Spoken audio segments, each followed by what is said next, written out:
Whataloha atu lau whionga le Komesina o lango Patea mo le whaatai mo le whaamano ino lau taimi le tātou porkalame nei vaenga o le tai au. Maloso I whomanuia? Maloso I whomanuia no whionga tonga taua. Ia whaatai mo le amano whaapeo na mauaili nei amano whaatatano ai fwoi matau ofisa. Ia nisi fwoi o tūlanga o ngaruenga o no whaatino. Tapinanga fwoi o ofisa Faigapalota lua whilua on. Whaatai. Malo, whaatai. O le tausanga whaule, Palota tele le atunu. Le asa tala mai le foi numero le tunu foi na restala nei taimi. Whaatai mo le whaafsili ia o sila fiao na mai e tau sangalen te ale tamil sanga mua mua round one o le tato restala po le mass reg I le taimine nei I le mai I o le ngaruenga mua mua ua fase fulu a fe lima se lau tulu valu le au whae o I la tau mai ona restala tu sale ma le tolu sfulu 5% o I la tau mai ona restala fua lea I le whaitawa o whae o I le tusi le census fo I lea whaamaumangal malo I se lau lua sufitu rafe Iwa se lau wal tolu I la tau e te tau ana restala so taimi nei toi ono sfulu 5% pe ia le whaitawa o whae o I la tau e lea ele I restala ua mana o mia le restala taimi nei A fua ia I masina I te toe ia ma le tausanga foul Palota fasitelo le foi numero le restala. Sa le o le naunga le ofisa le ai tau faia le ai faia ia pokalame fo ile fa na wiloa I lunga ia na leo ia mese fo o penga tafailang au nangia fo ile e tau tuana ile malo le tinu o mai fatino na tourista Patea a fai nei masalo le o silafia nga se malo lo tatu tunu. A fai nei alua nga se malo sa mol parlemene. Ai Fata apel pale mene se taimi la tamai. O la alto ta penanga mole lola I Palota. Ia faafetai mo le faafesili pe ona silafia ona pasia I le palemene ia le toe restala atoa le malo le atunuu taimi nei ia o le o tatou vaai le fainumera o le aofaʻi o I latou maeʻa ona restala so o le maeʻa o le alava le taimi e faataapea ai le palemene ia o le aofaʻi lava e tapuni le aso lava e tapuni ai le lona o I latou foʻi le e agamaʻa ai faatino latou palota I le taimine Faigapalota pe palota faatope I luma mai po o le luafilua ono o le taimi e tapuni ai le lona ia o I latou lava ia e mawhai ona faatino ai Faigapalota I le sos Faigapalota. No inga pe aha pe os fateta inga o le matou lola e tolu afe. O le taimi le nei o le na o le fase la mo tupu tanga to le stala ai fata ape nei a februari po le fono la fai nei le palemene e na le pawana o tanga te Palota. Ia, e sa le tali lea. I wa ole ona ole mosilafia na ua pasia le tula fono e toe restala uma ia le malo na tunu. Le la e tamwhanga ia le ofisa ia pawe ona maua se whai numera. Mo le taimine ia ua tele lava ia I tu malo ua ta iafi mon tupula whai o la tolola le iai. Ai e to la iti lava ia nisi o tu malo lele ia o si e tu langa na. Ma o lo tamwhanga le ofisa foi le titilo foi le o tia perila ua mai ua tele se fai numera mo silafia o le fono pule nu I le masina nei le o le a tufa ina I le lola o le ngaruenga mua le lala ave tua I tu malo taitas e tangtanga ai foi ia masilafia foi tu malo I la to ele I restala man ai o le ai tatala lava ia le manoa taimine e fatino I la to restala O a fea toi o I tua to ofisa e whanga solo I a restala fo ile I tua I tu malo. O le fuafanga le iai le o le vai aso mulmule le masina februari ia o le amatanga mati e whaasolo e fo I tua le maena no na lua ma o le taimine nei o lo whanga solo ia whaatata noanga le tūla fono ma o lo iai fo I le maenga le mistara la fo I whaatino I taimine la la wei savai la whaatino I fo I le tato mistara le taimine Malo whaftai. Ta se e mai whaatara noanga po consultation si e whanga solo I tua I tu malo la tonu whaatara noanga ia nga I ele ofisa. Whaftai mo le whafsili tona taua mo sila fia e lua tatou tulafono o loo faapea ona faagasolo ai ia faatatanoaga le ofisa tulafono momoni maega fafā o le faavae maega fafā o le faavae e loo patino tonu i le paseni o tinā sui tamaitaʻi faipule tamaitaʻi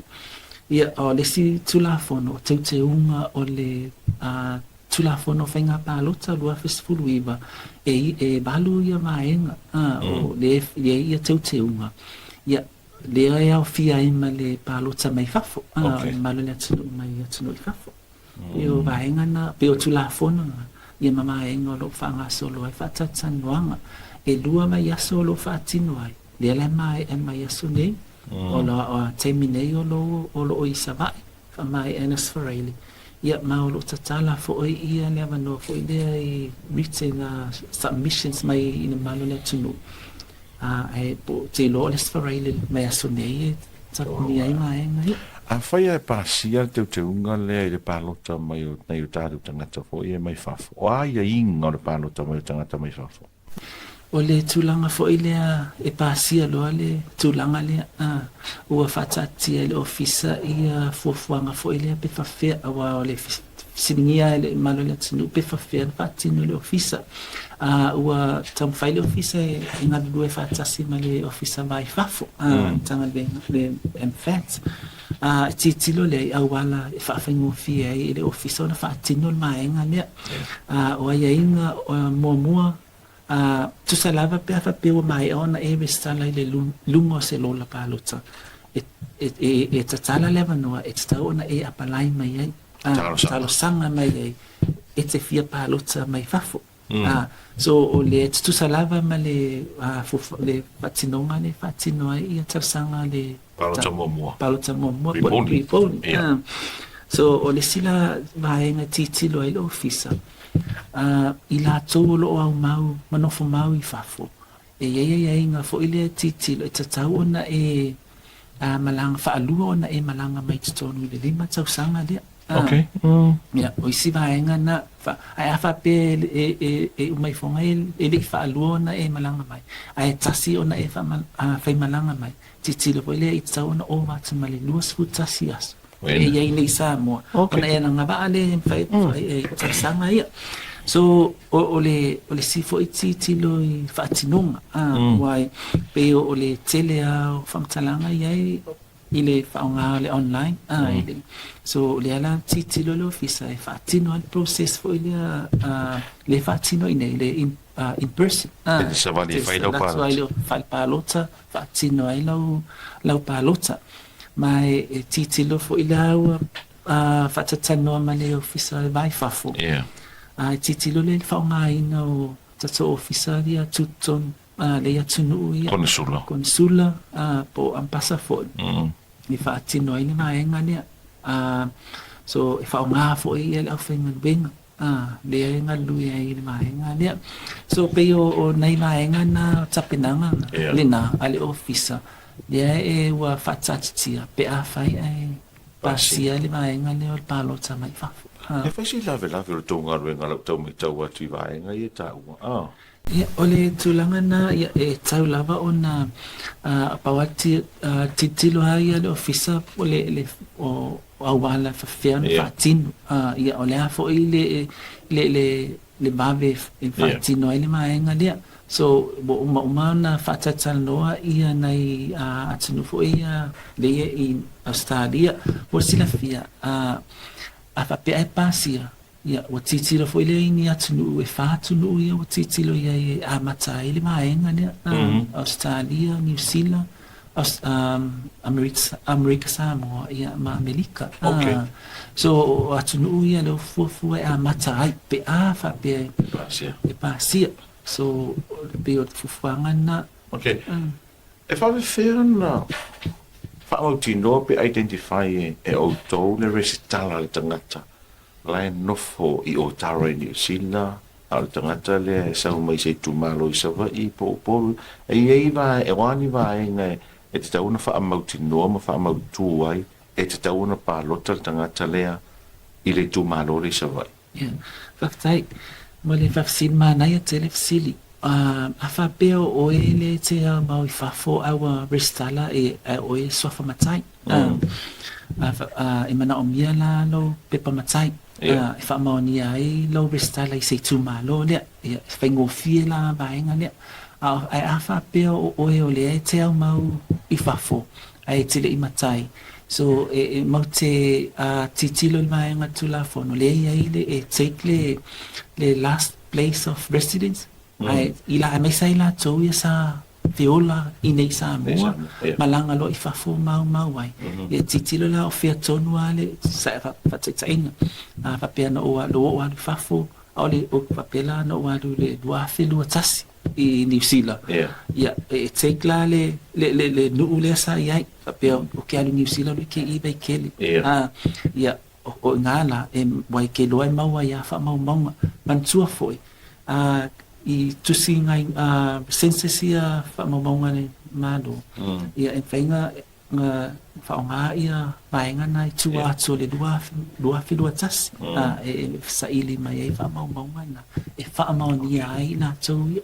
Awa e ei fo ia nei mamalo le atu mai se whanau. Ia tulanga fo ia nei whanau ia o e a onga.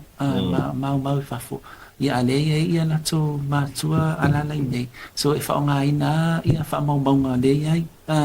I nei sa mo e whaatino ai le la to restana ia le tula ole vaenga tole le ta ua palota mai whafo e au fia I la mai la to wale na ta ua tangata no foi whafo ai whaalua na malanga mai tono 5 tau sanga ia por fatasi ai lusu tasi aso no foi ni sama e au fia I mai la tau fo I malanga inga ruenga fa vai taimi tai pe fa ta inga o le nei inga ruenga fa vai taimi o le nei sa mona de stana la nei ai malanga ruenga fa vai taimi fa ia palota faftai mo fafsili mana e sili o le vaenga nai le au fia tulanga na o la tu fo ia le o lo o au mau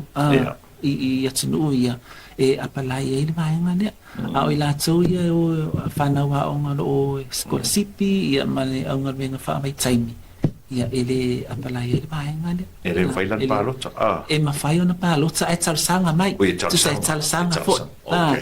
so e tawa talusanga ina ia mawhai o na palota I le palota lea mai fafo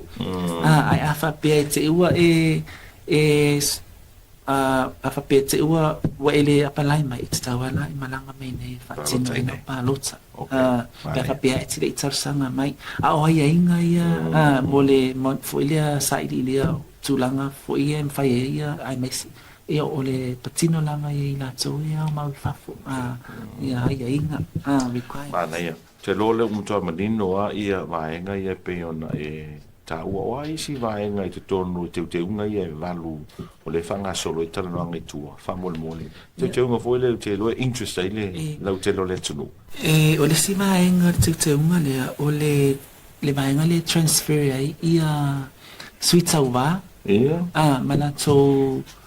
wa taimi nei na o le taito o lua o suitauwa mana tō whanau okay le ye tula fono taimi nei o le te unga loa iai ia lo whao popo I mama tu o suitauwa ia ma whanau o suitauwa okay so e mwhai ona ai whato ma whai ona transfer pe a wha apea lea o loa whaamaunia le tauwa le suitauwa le o man whaau le taimi nomination na mai alawa le nomination ua whaamaunia le tauwa le sui lea ia whato mautinoa loa ina ona transfer I la tau ia ai mosi le fia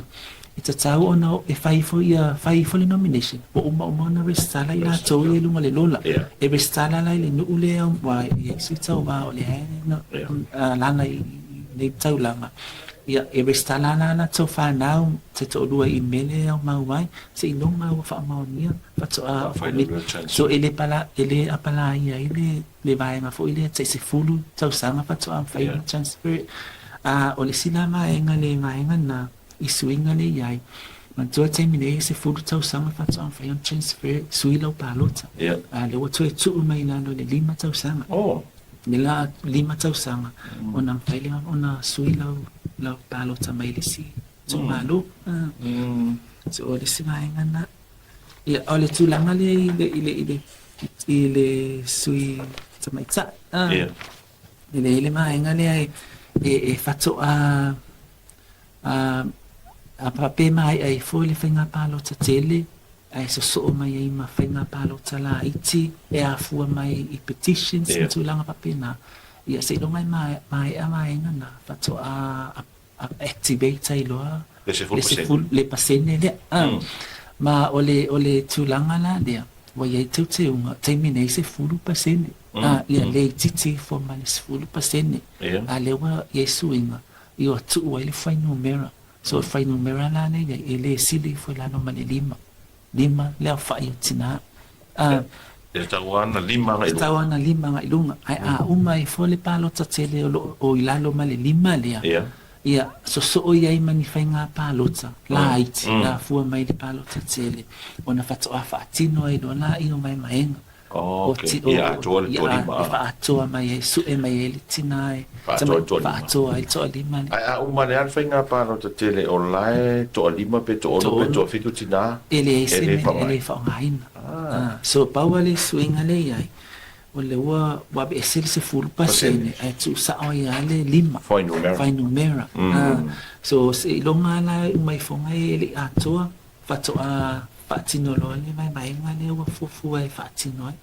o le se ofisi di fai ua Patea fa mole o le tatu tala no nei vai nga ye pasia so le mai e fina ngalo le tnu a le te mana tu fo ina uma le Palota le lua fe lu sutas na ir Komesina ta amilo tu ofisi ni ngira mata upule o le a fo o Palota mai fa fo e wa e fa mo me uma ile fono tanga le parlamento pe pasia a fai nei au mai fina ngalo le tunu uia fa nga solo ne tu Talanoaga e tele atu pasene e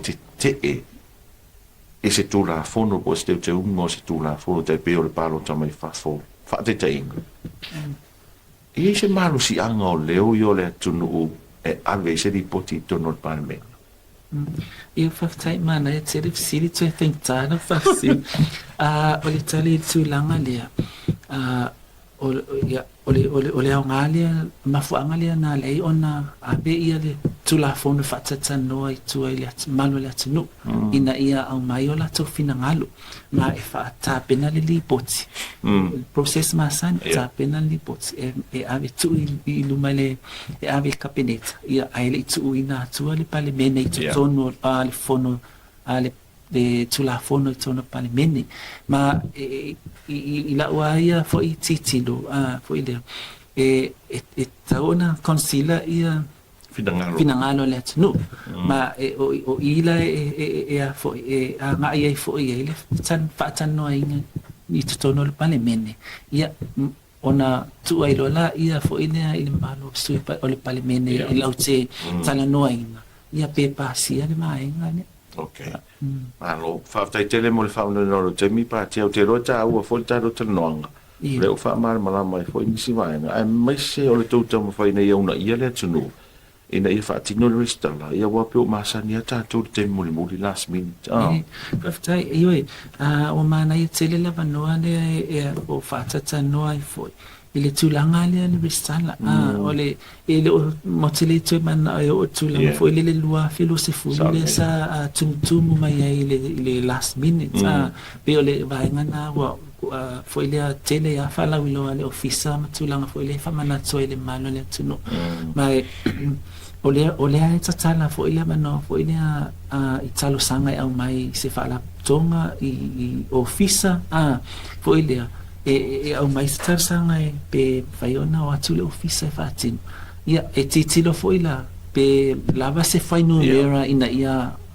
worth le watu tu le ofisa so ai ole ai tatala va no na ia mai foi le vai no na lua ia tu fa solo atu foi ia le ofisa i tu emtanga venga ma ofisa ma public service foi le wa peona mai foi le vai nga mo le foi sa fa solo i tu i tanga venga ma tu i pesimis tu mo fa tino ia restana so Malo. Ta ua le a foi le ai au ngani atua le ofisa i le malo le tinu e whaonga le wanoa e whatino e la turista. Fa tai mo fa ringo lo tai.